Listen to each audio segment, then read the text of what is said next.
Семен Коган.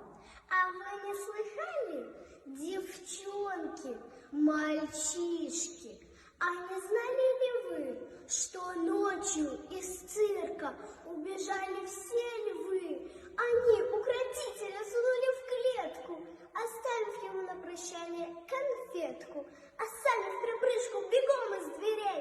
Скорее на волю скорей! Едва появились они на дорожке, как в обморок тут же попадали кошки. Собаки дрожа залезали на крыши, сначала на крыши, а после повыше.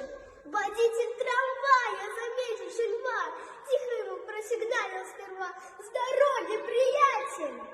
В ответ ни гу-гу. И вот наш водитель полез на дугу. Льва окружили толпой постового, приняв его за Олега Попова. И вот постовой на углу смотровой все им доказывал, кто он такой. Львы не поверили. Как же тут быть? И постовому пришлось их смешить. Львы до утра на углу хохотали, так что от смеха стены дрожали. Двери скрипели, окна звенели.